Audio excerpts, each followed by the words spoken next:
Всем hello! Вы на канале Мой Флакон, меня зовут Слава, и сегодня я хочу рассказать про самый известный бренд и крутой, это Chanel.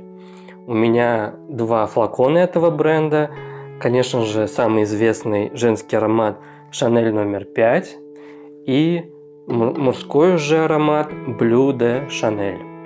Начну я с Bleu de Chanel. Это у меня концентрация духи. Очень классный аромат, я считаю. У него красивый флакон в таком темно-темно-синем цвете, с золотистыми такими надписями. Он, кстати, отличается. Если вы увидите в туалетной воде концентрация этого аромата, то там будут белые надписи.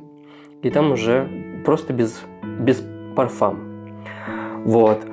И изначально я, конечно же, познакомился с туалетной водой. Мне его подарили на день рождения. Этот вообще аромат был создан в 2010 году. Парфюмер Оливье Поль. И тот аромат, он отличается от концентрации духи. Тот он более зеленый, он более такой имбирно-пряный.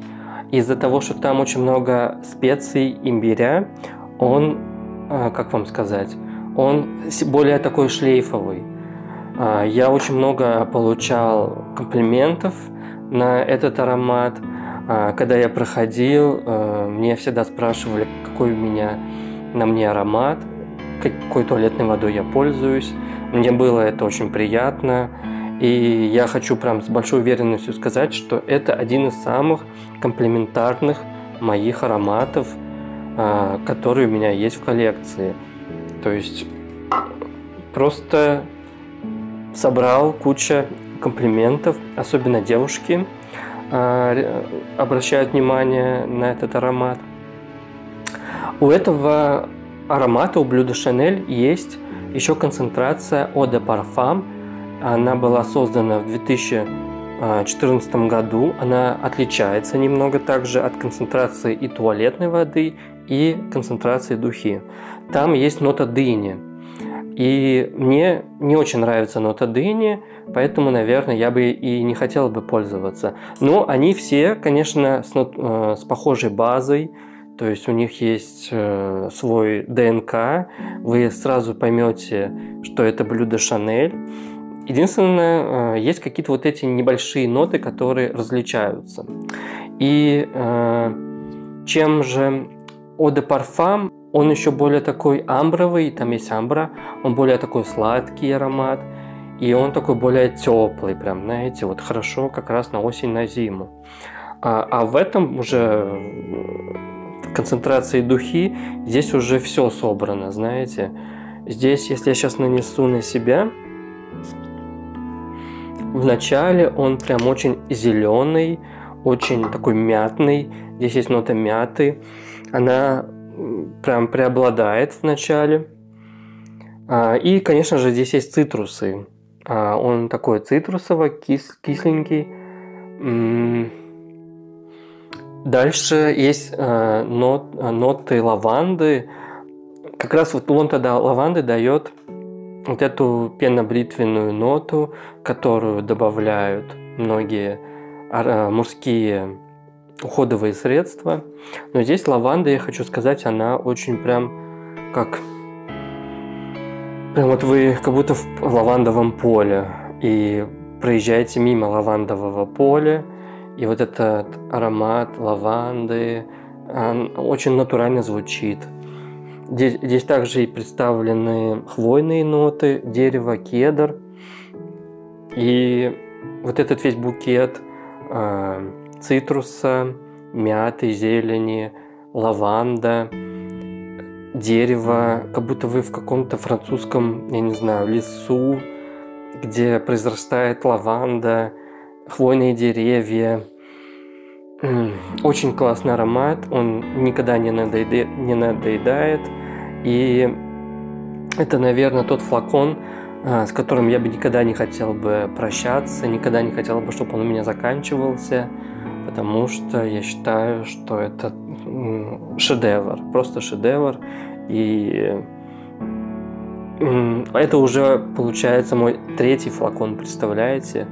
То есть, когда у меня заканчивается, я не могу без этого жить. Скорее всего, это тот аромат, как говорят, что я бы взял бы на необитаемый остров, если бы мне позволили взять только один флакон вообще из моей коллекции. Следующий аромат – это Chanel номер 5. Он был выпущен, представляете, в 1921 году. Ему уже на данный момент 101 год, этому аромату. Его создал Эрнест Боу, известный российско-французский парфюмер, который был рожден в Москве. В будущем переехал жить во Францию, там познакомился с Коко Шанель, и вот они уже вместе создали этот легендарный аромат, который прославил этот дом Шанель и прославил его как парфюмера. Этот аромат, я считаю, как машина времени. Он уносит меня какие-то те, наверное, года. Так, наверное, пахли, скорее всего, женщины во Франции, в России, в Европе. Я считаю, что это роскошный, дорогой аромат.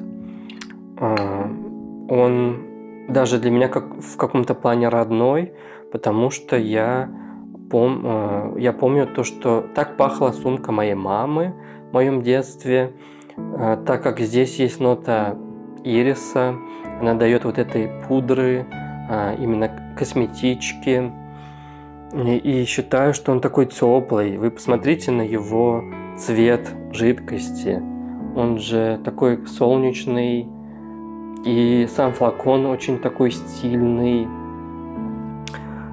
и смотрите, как он будет смотреться на столике. Это прям стиль и блеск. Вот. Я хочу разбить немного стереотипы этого аромата, так как все считают, что это аромат типа бабушкин аромат, что он больше для возрастных женщин. Это все ерунда, я считаю. Это какие-то вот реальные стереотипы, так как этот аромат, он альдегидный, он цветочный, фруктовый. 10 нота персика, которая дает сладость, фруктовость. Есть нота ванили. Ваниль как раз таки как такой натуральный афродизиак. Он привлекает внимание, ваниль. И я считаю то, что этот аромат просто какой-то волшебный, так как, представляете, сколько лет он в продаже. То есть, и он до сих пор продается. Это просто какая-то редкое исключение, что так долго этот аромат есть, и он пользуется популярностью. Порекомендую этот аромат как в подарок для своей мамы, также для своей жены, для девушки. Но, скорее всего, есть, конечно, исключение, что он для молодых девушек особо не подойдет, в том плане, он может им не понравиться изначально, да. Но к этому аромату, я думаю, девушке надо дорасти как умственно, так и духовно, потому что это сложный аромат. На самом деле его сложно понять, его сложно прочитать, какие там ноты. И такой, кстати, есть исторический факт. Это любимый аромат Мэрилин Монро. Она любила с ним засыпать. Он на нее действовал, наверное, как успокоительное, так как она страдала психологическими расстройствами, если вы это знали. Вот. Я считаю то, что это реально классный аромат. Он пахнет розой, и роза здесь такая немного мыльная. Вот именно роза дает как раз вот эту винтажность. Букет цветов, здесь есть цитрусы. Я не знаю, почему он может не нравиться кому-то. Не знаю. Вот эти два аромата для меня это реально самые крутые, самые классные ароматы этого дома. И я также люблю другие ароматы от Chanel, мужские, к примеру, Allure Home Sport. У них есть Chanel Egoist. Я также считаю, это тоже уже классика, и также считаю то, что они заслуживают внимания, чтобы с ними познакомиться. Но вот это лично мои два фаворита для меня. В заключение я бы хотел сказать, что это реально классные ароматы, это не реклама, это личный опыт использования этих ароматов. Пожалуйста, поставьте лайк, подпишитесь на наш канал, бейте в колокольчик, чтобы не пропускать наши новые видео. Всем хорошего настроения. Goodbye.